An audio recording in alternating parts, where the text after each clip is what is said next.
Welcome to the Arsenal Ramble. Join us as we delve into the Premier League away clash against Everton. We'll be discussing match analysis, player performances, and a little on our next game against Brentford. I'm your host, Dave, and as always, I'm joined by my co-rambler, Dom. How are you, mate? You good? In myself, yeah, I'm not too bad, but after watching the Arsenal today, I'm feeling a little bit deflated. I think the whole fan base is echoing the way that I feel, especially after seeing all the comments on Twitter. But yeah, I don't really know what to do with myself. The thing that really annoys me as well is when you lose the early fixture on a Saturday. So then you have the whole rest of the weekend of football, and then it makes me not really want to watch it. And me being a football man that absolutely loves watching games of football, it kind of spoils your weekend a little bit, doesn't it? It really is make or break, isn't it? If it's an early win, then you're absolutely buzzing, just hoping other fixtures fall into the right places and you You climb can up bask further then, and can't build you? that gap. But now we're just sort of like hoping that no one else can build the gap up against us. But yeah, no, it's a little deflating. But we've just come used to not losing, haven't we, this season? Only the second loss of the season, so. Yeah, it's a tough one to take, but we'll obviously get into that further as we go along. Yeah, I think a great place to start would be around the team sheet because before in the match preview we discussed how there were a few players where we thought could they not play or have we got injuries and things like that. But I mean, the starting 11 was our strongest 11. Would you agree? Oh yeah. It was our strongest 11, plus or minus maybe Gabriel Jesus when he's fit, but obviously he's not. He's not available for at least another couple of weeks, isn't it? So Yeah. Our first 11 over the last month or so that's been winning all of these games. So you wouldn't, you can't really be too unhappy with the team that we fielded. There was question marks over Partey pre-game, wasn't there? Whether he was fit enough to start the game because he had a bruised rib or something like that, which I still don't get if you're a professional footballer. I know it's like it's a bruised rib at the end of the day, but he started. He seemed all right in the first half when he played, but no qualms for me in terms of selection. No, same here. To be honest, it was as strong as it could be. Like you say, apart from Jesus, but Eddie's obviously been on fire, so you'd like to think coming into this game he's going to bring that form. But we'll come on to that a bit later. If anything, I was actually quite impressed by the depth that we had on the bench when I was looking at the team sheet. We went into the game and I was thinking we've actually got really decent players that can come in and maybe change the game or shore the game up. So that was one thing that I was quite excited about at the start of this game when the team sheets were initially released. So yeah, all three of our January signings were on the bench, weren't they? Kivior, Jorginho, and Trossard. So that was interesting to see. Yeah, so let's get into the first half then. I would say probably quite a strong start from Arsenal in terms of the possession that we maintained away from home. We just couldn't quite turn that possession into any clear-cut chances. I'm talking maybe the first 20 minutes or so. It was just a little bit sloppy and a little bit slow and just not the normal Arsenal we're used to seeing. Why do you think this is? Because it's not as if we can say, oh, we had a game midweek or something like that. There should be fresh. It was an FA Cup game as well, which we rotated in, so even fresher than normal, you would say. Why do you think we started this game not as sharp and as quick as we normally do? Well, I think the first 20 minutes or so, we really penned them in and we were pressing high up the pitch and Everton couldn't really do anything to get out. And I think that's the sort of time where we really needed to capitalise and break the duct and score a goal.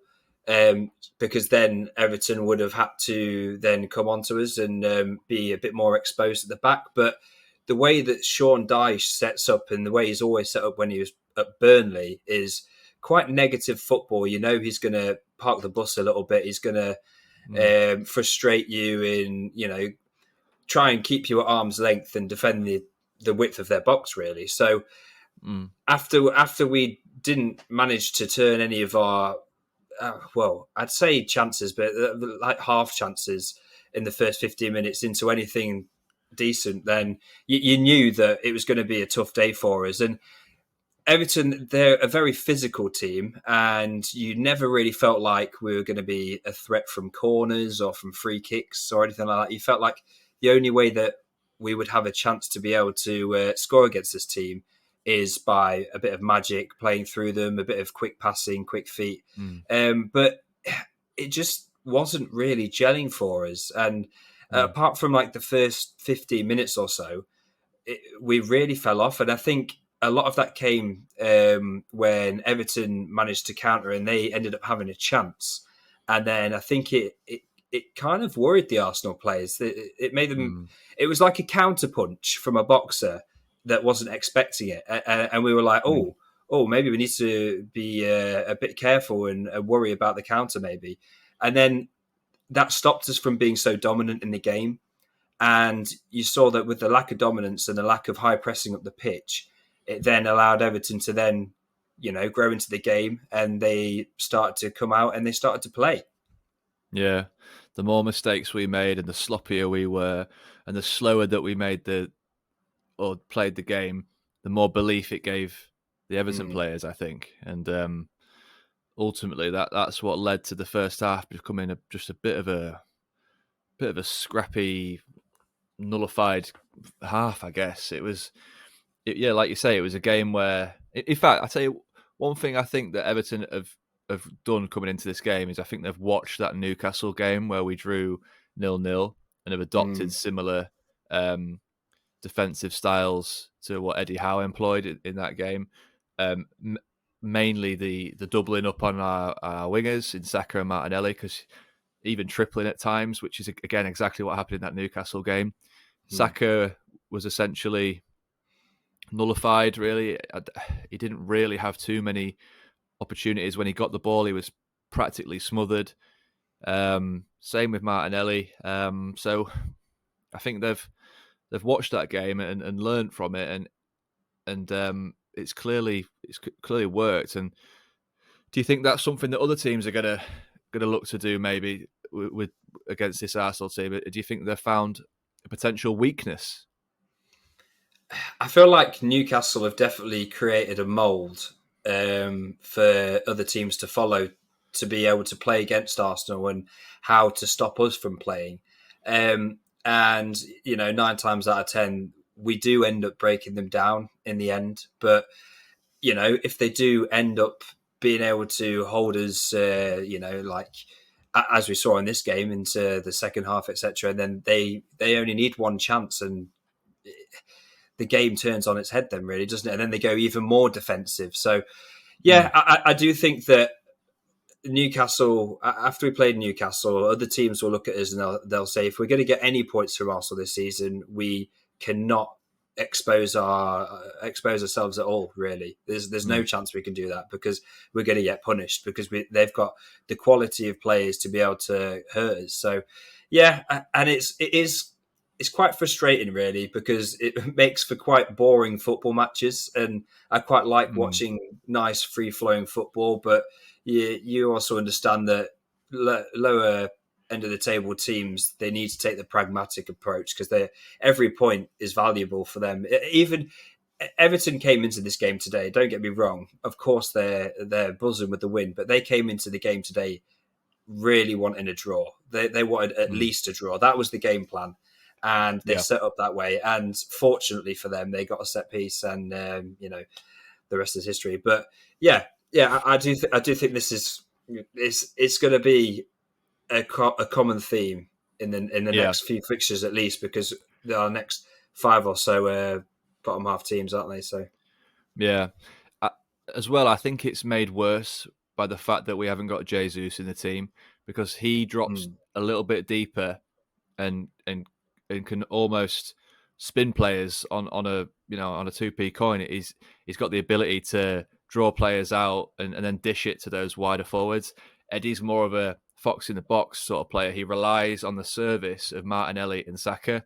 So the fact that we haven't got that Jesus, like, just bulldog running around and stretching their defence, I think is making our attack a little bit more one-dimensional, and that is sort of echoes Nketiah's performance today.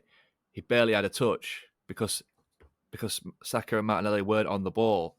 So it's something that I do think teams are going to notice that and exploit it. And but having said that, Eddie did drop deep at times, and there was a few occasions where he did manage to beat his man and create something. It's just Jesus does it a hell of a lot more, Yeah, I was just going to ask you. Do you think it's maybe quite worrying that Eddie might have come out of his purple patch where he's scoring pretty much all the time, and we're starting to notice things that he lacks that Jesus has? Where, for example, has his performance maybe been been overhyped slightly because of his goal return? I know he has been performing well and he's been, making good runs and things, but I don't think he brings as much to the whole build-up of the attack that Jesus does, even though he does have a better goal output. So are we really starting to realise how much we miss Jesus in the team? I think so. And you could have the same debate at Man City. Did they play better when they didn't have, Haaland scoring goals? He's how many goals is he on? 20 plus already, and we're at the halfway point. But were they playing better football without him? Yeah, probably. It's not always about goals at the end of the day. It's sometimes about the team chemistry, how they link up together, and what they can do as a team, not as an individual. And I do think Jesus brings out the best in Saka and Martinelli, especially Martinelli as well, because since Nketiah has come into the team, Xhaka's had to drop back a little deeper. You don't see him making as many of those bursting runs that he was making, hence why he's not getting on the score sheet as much as he was. It's affecting Martinelli's game as well because their chemistry is electric. So, I'm not criticising Eddie Nketiah. He's got his strengths, don't get me wrong. It's just he's also got his weaknesses, and we've got other players that I think complement the team better. So, and I just think that teams are going to notice this more and more often and going to employ this this low block and doubling up on our wingers because it really does nullify our attack at times. Yeah. I'm trying to think of notable chances to discuss for our first half, but I'm really struggling. I'm really struggling to pick out any.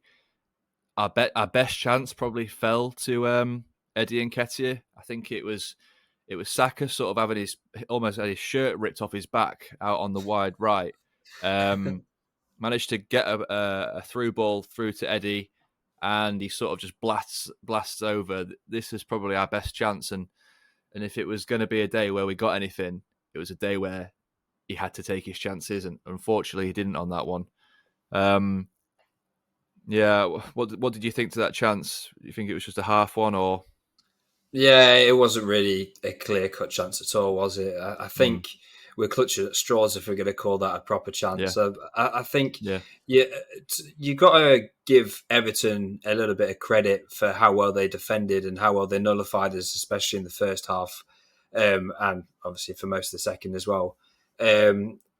Because of how leaky their defence has been this season, they've been really bad, to be honest. And then Sean Dyche has come in and he's reorganised them, and he obviously knows how to stop dynamic wingers and stop a dynamic game. But I can't really think of any other real chance or opportunity that we maybe even created in the first half at all. I don't think we had any. No. I think, in fact, the only chance that I can think of was an Everton chance where it flashed across the face of goal, and they almost put it in. I think if anyone got even a toe on it, it would have gone in. So that's pretty much the only chance I can think of. Yeah, that was the Decore running down the left and just blasting it across the goal line. Calvert-Lewin, was inches away, wasn't he? minutes before that as well, we had a little bit of a sloppy interchange between Ben White and Xhaka, I believe it was. Literally a minute before that chance. Actually, no, sorry, it was Ben White and Odegaard, and that sort of resulted into another chance for Everton. We had the free header for Decore right at the death as well of the half time, where I think he thought that I think it was Gabriel was on him, but he actually had slipped over, and he had time to take that header. He got away with that one because he rushed it and got it all wrong. So yeah, I think going into that halftime break, Arsenal were probably the happier of the two teams to not have gone behind. Would you say? Yeah, I feel like we started well, and then we came through a bit of a rocky patch in the first half, and we thought maybe if we just regroup, go back out there in the second half, show our qualities, then we should be able to get over the line in this game and should be able to put it to bed fairly easily. I was still feeling quite confident at half time. I didn't, expect anything other than a win, really. What about you? Did you feel confident going into the second half? I wouldn't say I felt confident because the first half was giving me flashbacks to last season when we just we just really weren't getting into gear into games. We just were starting really flat-footed. But the confidence that I did have was in the fact that Arteta could get in at them at half time and maybe inspire them into lifting the level up a little bit, because like we just said, in the first half we were maintaining possession and we were dominating in that respect, but we just weren't doing anything with it. Now it's difficult with a low block, as we've said, but there had to be some sort of way that we could get back into the game and tweak things slightly. But I mean, I certainly wasn't confident. Are you starting to get a bit worried about Martinelli? Because his form's really dipped recently. He had a bit of a kick up the arse, so to speak, when Trossard first came into the team. But ever since then, he's not really pulling up any trees like he used to, is he? No. A little bit. I'm hoping it's nothing to do with this new contract, because God forbid, like, we have another Aubameyang or Ozil situation where they sign a new contract and have some massive negative spiral. But I don't think it's that at all. I just think it's what I've already said, basically. I think it's the fact that Jesus is out the team. He does work really well with Jesus. The synergy they have is electric, and with Eddie, the link-up's just not quite there. He's not that sort of striker. So I do think that's having a bit of an impact on him. But, having said that, at times where you just need that player to provide some sort of spark or energy themselves, he has done that before. And pre-World Cup, he did do it a hell of a lot. We're just not seeing that, are we? That, most of his take-ons are failing, aren't they? That they're unsuccessful at the minute. So maybe it's a confidence thing, maybe it's the fact that Trossard's in the team. I don't know. Could there be an argument for Trossard starting the next game? What do you think about that? Potentially, maybe, yeah. I think he looked more assured when he actually came on the pitch for Martinelli. I think Martinelli had a few opportunities in the first half to get past Coleman, and I'm pretty sure Coleman got the better of him on most of the opportunities. Now, Martinelli is a lot. I know it's not all about pace, but he's a lot faster than Coleman, and he should be knocking it past him. But he's just getting a bit too close, bit too touch tight, and Coleman's able to use his strength and his know-how to be able to just get round him and beat the ball out. So I don't know if it's just a bit of naivety, or he's not as direct as he usually is. He's just going too wide on the wings. He's not cutting in and going into those half spaces and really driving at defenders. So I don't know what it is. I'm not sure what it is with Martinelli at the minute. But hopefully his form starts to pick up, because he's one of our best players, isn't he? So, and I definitely do think there would be a case for Trossard maybe starting the next game. mainly because he's played well and Martinelli hasn't. There's nothing else more to it, really. I think that's how positions should be given, positions should be earned that way. So if you're Yeah. going to try and build a meritocracy at Arsenal, then, I think you've got to give him a chance. Yeah. Okay, well, I think we've pretty much squeezed as much as we could out of that lackluster first half. So I think we've done pretty well to get 20 minutes out of that. So before we go into the second half, I just thought I'd mention to all of our podcast listeners that we are actually also available to listen to on YouTube. And this is via video as well, so you'll get to see our beautiful faces. So if you would prefer to listen on there, that is an option. But if you prefer podcast platforms, then that's fine. Moving into the second half, then, like I said earlier, really was hoping for a bit of an Arteta team talk, a bit of a revival. What did you think to the start of the second half? Did you get that impression that they had a kick up the arse or not? Well, he definitely didn't give him any halftime oranges, did he? I think that's where he went wrong, because they came out they came out the second half and it just looked like the end of the first half. I'm not sure what it is. It's like they were just looked uninspired. I don't know if there was a bit of just assuming that they're better than the other team, that they don't need to try as hard, that they're going to get the goal. Maybe a bit of arrogance about Arsenal, thinking that, we don't need to panic. We're gonna score. We're gonna win, and that can just go into naivety, really, because of what we ended up seeing later on. But yeah, there wasn't really much energy for me, and I was a bit unimpressed. What about you? Yeah, I echo that completely. To be honest, from the get go, they had almost a few chances instantly, didn't they? And I was thinking, how have we managed to come out of that dressing room having likely been kicked up the arse, and that's happened straight away? Like, it's just a little bit deflating.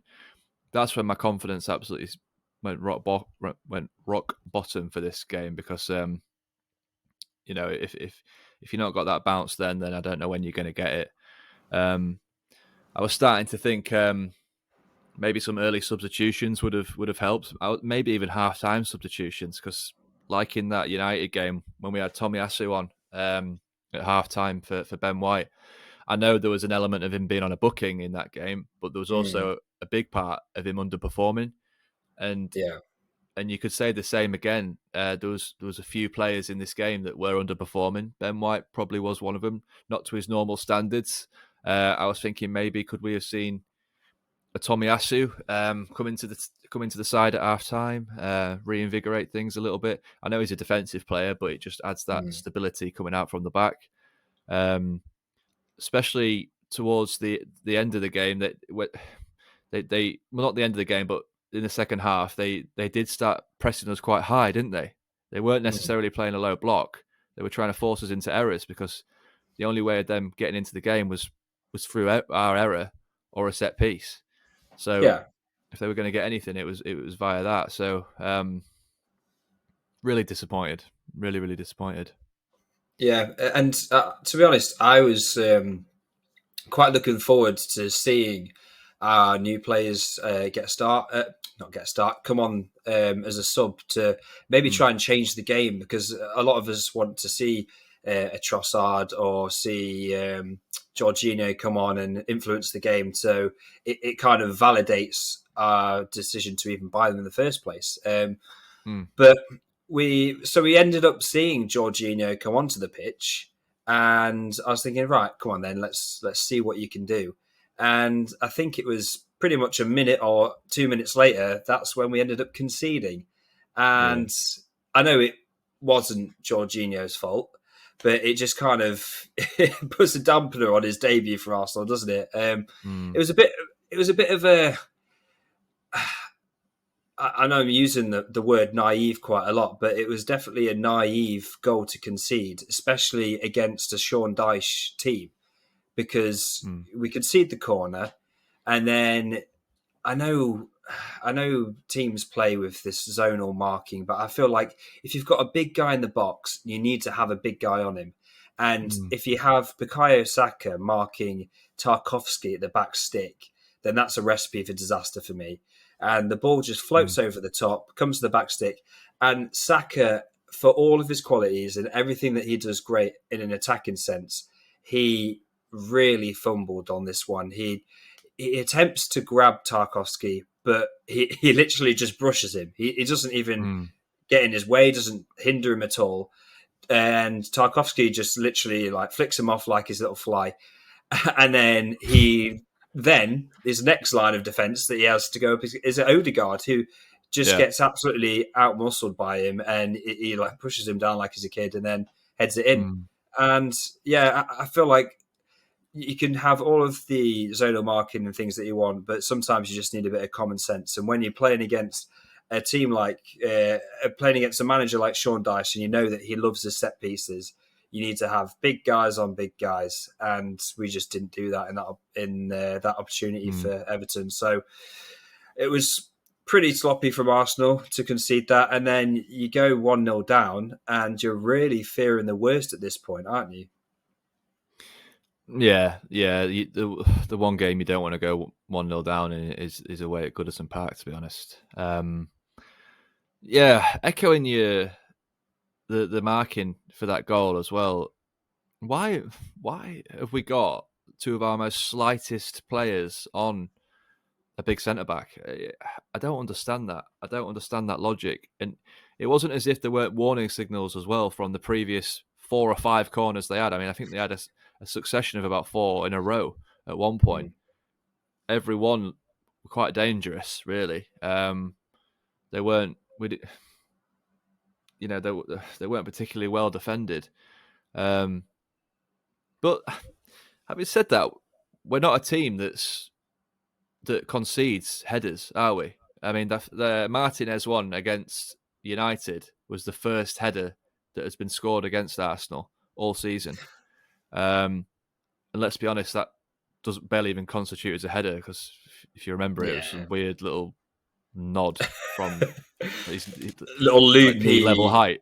Yeah. But an actual proper header, this is the first one. Normally we defend them a hell of a lot better than this, so don't know what's happened with that. Law of averages is going to happen at some point, but I can't get my head around why Saka and Odegaard are there marking Tarkowski. It's crazy. Yeah.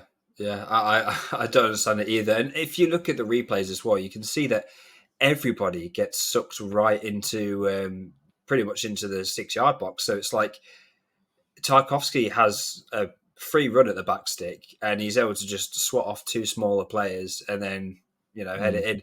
It just seems like such a simple goal to concede, and that's why it's so frustrating, because for all of our qualities and the way that we can pick teams apart, for a team to defeat us in that manner, to literally just whip a ball in, small guy on big guy, they score. So simple, but it works. It's like, how can we not see that coming? But yeah, I mean, it was an awful time for us to concede as well, because it's in that kind of time period where you're going into the latter stages of the game and you're trying to push for a winner, aren't you? You're trying to get ahead, and then to suddenly get knocked back like that, it feels like a bit of a gut shot, and you're like, how are we going to climb this mountain? Because it then feels like it's going to be really difficult for you to be able to win the game. You're almost just looking for an equaliser, and that in itself has a negative connotation anyway, because then you're not feeling like you're a winner in the game. But yeah, and I feel like with the loss of Partey just before that happening as well, it was a bit of a bad storm, wasn't it, really? Because for Jorginho, he's going to be a decent cover player, I think. I think he got a bit of stick after the game, but he's not as creative as Thomas Partey is, and he can't progress the ball as well. So for us to have lost Partey at that point and concede, I was getting rather worried. Yeah, you almost want to just get him back on there somehow. Roll on, roll off. Do that, but it was a shame. I was interested in seeing how Jorginho did in this 30 minutes that he had, but he did seem to struggle a little bit, didn't he? I don't know whether it's just he's not as sharp as he could be. He's only trained for for a couple of days with the team, so it would be naive of us to get on his back too much. But yeah, he looked a little weak as well. I thought he was getting brushed about a little bit too easy. Again, he's quite a slight player, though, isn't he? So, yeah. What about the impact Trossard made? Sorry, what were your thoughts on that? Yeah. I was actually fairly impressed with Trossard. He always takes his man on, and he either puts a decent ball back or wins a corner. So he's quite direct, and you can tell that he's really experienced, and he knows how to make the right decisions a lot of the time.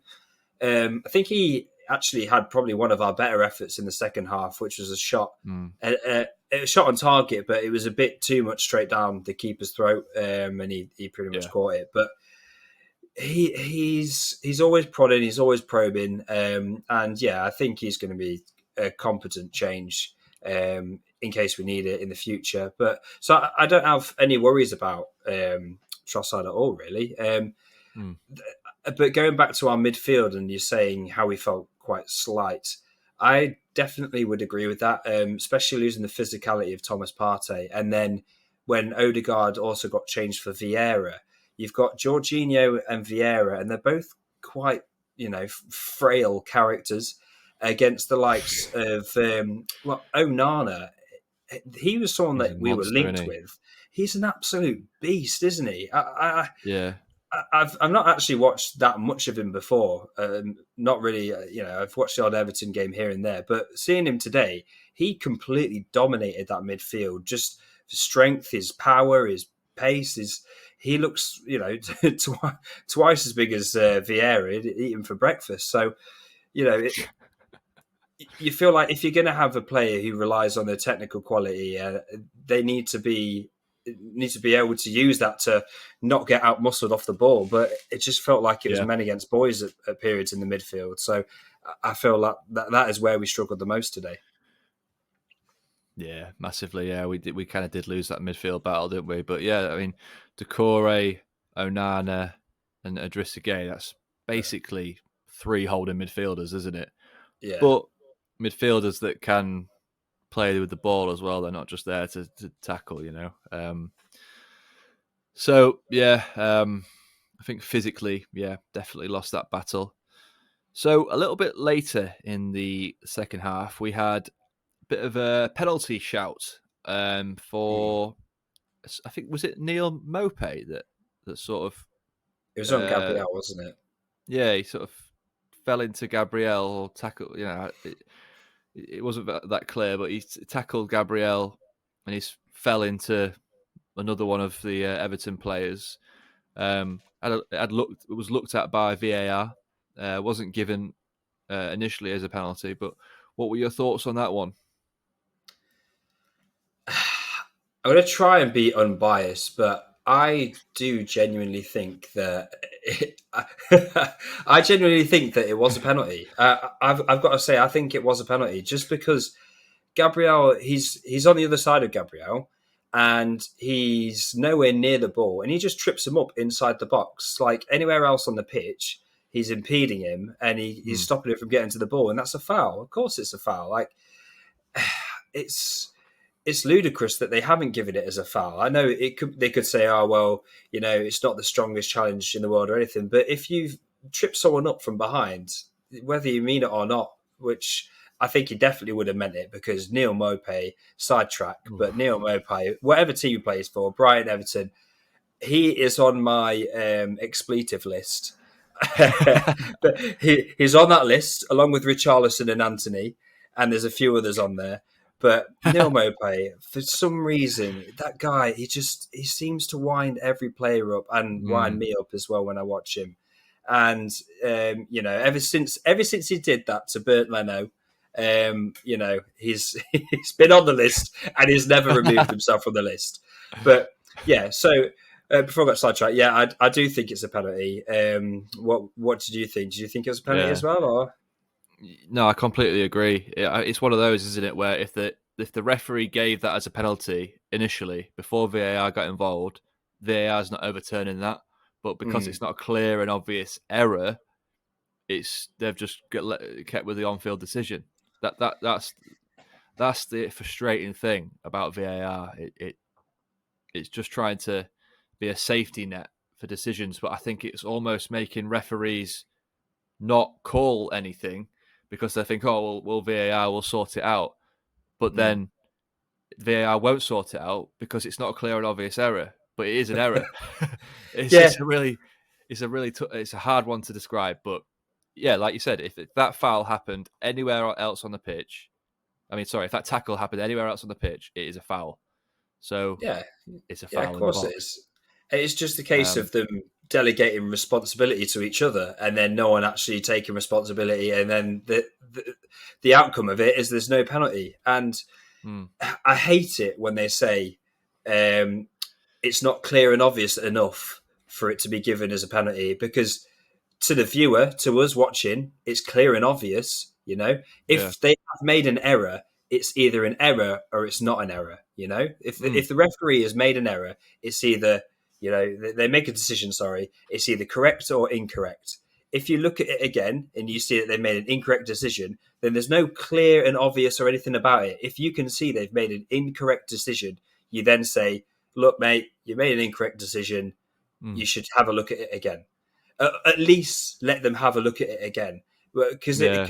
then you have this grey area where they say, "Oh well, I don't want to undermine the referee." It shouldn't be about undermining the referee. It should be about getting the correct decision at the Yeah. correct time, because that can influence the whole game, especially with a penalty decision. So what they Mm, should do is, if they do feel like there's a potential in this grey area of, we think that the referee may have got this one wrong, but we don't want to undermine him, then give him a chance to look at it again. He doesn't get a mm, replay. So give him a chance to have another look.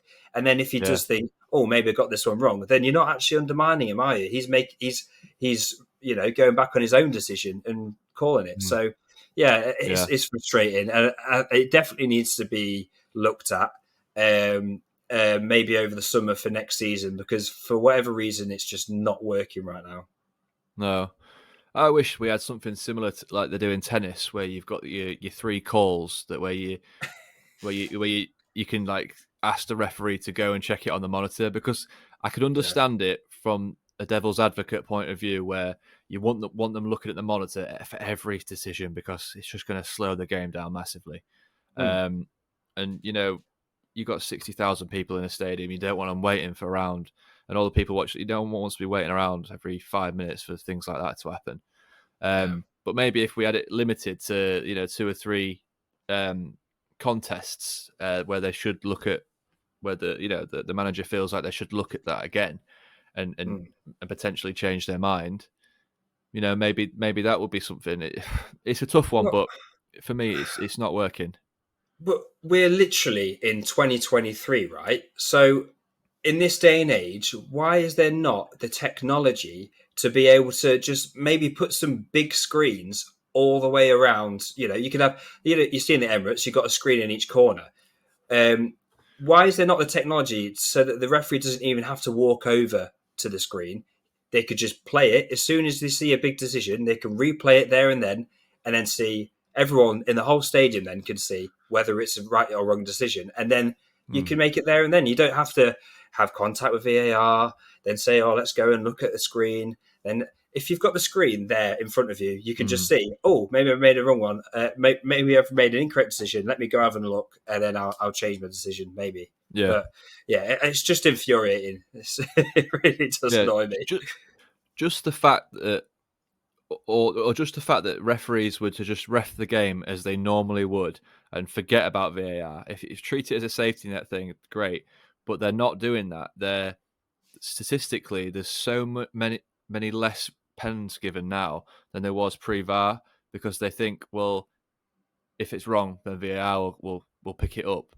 But it doesn't Mm, work like that, as we've seen today. So, yeah. um, yeah, it's really frustrating. But I mean, I think overall we can't really complain with not getting any points today. I don't think we really deserved any points today.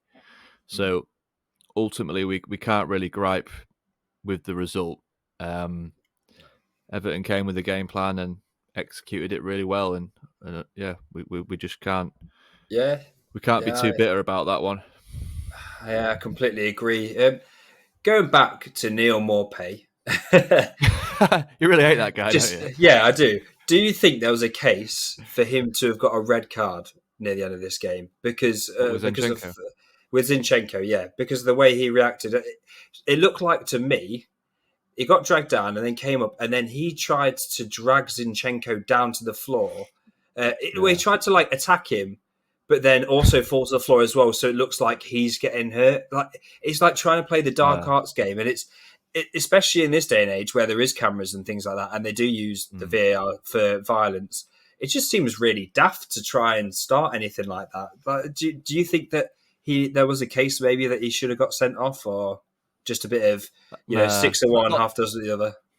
Yeah, as much as I hate him, I don't think it was sending off territory. It was just one of those. He's trying to slow down the play and get in the players' heads. It's only what we do. You can't ever go at him too much for doing stuff like that. Oh, I can. Tried to get in Zinchenko's head, but I can't remember what it was. He tussled with him somehow. Zinchenko didn't like it, so he sort of gave him a little bit of a shoulder barge or whatever, Yeah. and then Mopé sort of grapples him, and they both just fall over, don't they? So it's just a bit of handbags, Yeah. I don't think Zinchenko liked it because it's a bit unsportsmanlike, isn't it? But And we were losing at the yeah, time, weren't we? But yeah, I think Xhaka boiled over a little bit as well, didn't you? It was like shades of Xhaka from a few seasons ago. I thought, oh no, he's going to get himself sent off here. He's going absolutely ballistic. But yeah, I think it was just a mixture of him being on the list and him and us being frustrated because we were losing. But oh, yeah, I yeah, think all in all though, a pretty disappointing early afternoon really, wasn't it? We didn't create many chances. We conceded a silly sloppy goal, and I guess the silver lining that we could give to this is that Man City go away to Spurs. Is it tomorrow or is it on Monday? tomorrow. I think it Tomorrow. is tomorrow. Man City go away to Spurs, which it was an easy game for us, but they might struggle. And fingers crossed, you don't want to be relying on other teams dropping points or whatever, but sometimes you have to. And fingers crossed, Yeah, Man City might end up dropping points away at the toilet bowl. But I yeah, think it's good that we've managed to get ourselves into this luxurious position. We've got ourselves into a position where we have this buffer of points where if we do have an off day like today, then it's not the end of the world. It's not time to panic, We're the worst case scenario is we end this weekend and we're still, was it 2 points ahead of Man City, but with an extra game in yeah. hand? That's it. Yeah. Yeah, Yeah. So that's the worst case scenario. So we're still going to be top, and it's not time to panic too much. We've lost 2 games all season. So we can chill out a little bit, reset, and yeah, hopefully pick our form back up in the next game. yeah. There's bound to be bad days at the office, isn't there? I think today was just that. It wasn't our office, someone else's office, but it was a bad day at the office. Badison And it, Day, Badison Park. yeah, I think it's just we got to put it down to one of them. I've got full faith that we can sort of get back on track. We've got plenty of leaders in that dressing room that will remind the team that look at the position that we're in. We can't be dropping too many points. It's going to happen. It's going to happen throughout the season. Today was one of those examples, and we've got to put it behind us, forget it's even happened, and move on. I have just checked because we're recording this around 7 o'clock after the game. So the Newcastle West Ham fixture is on, just finished. That's actually ended 1-1. So that's them dropping points. They're in third place, aren't they? Liverpool dropped more points. They've lost 3-0 to Wolves, so I know they're nowhere near us, so we haven't really got to worry about them. But do you know what I mean? Yeah. So it's three drop points. Let's be honest, but let's hope Spurs can win. That sounds weird. I don't quite like saying that. One little thing to say about that, with you're saying about Newcastle dropping points and things. I know it seems negative saying it now, but our initial objective this season was to get back into the Champions League. And as it stands, if you look at the table, we're set on 50 points. Newcastle, who are in fourth, are on 40 points. And then Tottenham, who are in fifth. So if we were to then fall out of that, fall out of the top four to not get into the Champions League spots, they're 14 points behind us, and they've played an extra game. So if there's any kind of, pat on the back that we can give ourselves, it's the fact that it does look likely that we're going to be in the Champions League next season, at the very least. So now that we've secured we haven't actually secured it, but now that it looks like we're securing our place in the Champions League next season, then it's absolutely a bonus that we're going for this title challenge. So, it's not time to get too upset over losing one game, although I was really frustrated today, not just at us dropping the points, more frustrated about how we performed. But yeah, we move. We move, yeah. Thinking as well, I don't think we even made Pickford do anything, did we, in the whole game? That's one of the most frustrating things for me. We didn't actually make him work. Which you'd think, with the amount of attacking talent we've got in this team and creative talent as well, with Odegaard and the likes, just an off day, wasn't it? I think we've pretty much picked the bones out of this game. Is there anything else that you want to add, or is that about it? Unrelated to Arsenal, the only thing that I would add really is after watching the Fulham Chelsea game last night, it was just seeing how bad Mudryk was and seeing him get hoiked off at half time. I guess if there's any silver lining from this weekend, that was it. Yeah. What a waste of 100 million. That is true. That is very true. I saw a lot of Chelsea fans on Twitter as well, post game, saying how much they missed that Jorginho influence as well in midfield. I don't know if you saw that, but there was a fair few saying that they were crying out for someone like Jorginho in their midfield. I know today's not been the best example of that. No. Just goes to show that, maybe come 10 games, 20 games from now, we'll be pretty happy with these signings, but obviously we'll have to wait and see. Yeah. Did you you see? Sorry, just before it's that, did you see all of the Liverpool fans that were criticising Arsenal after we lost to Everton, to then only go 2-0 down within the first 18 minutes? I didn't, to be fair. No. No? Well, No, that's karma. That's karma. Yeah, so. I'm pretty sure they got battered by them in the other fixture this season as well, haven't they? There must be about 7-0 aggregate to Wolves. Now that is painful. Yeah. Okay, so that concludes another episode of the Arsenal Ramble. We hope you enjoyed the show, and don't forget to tune in next time for more action, analysis, and chat for the world of Arsenal. If you've any comments or suggestions, feel free to reach out to us on Twitter. Our handle is @ArsenalRamble_.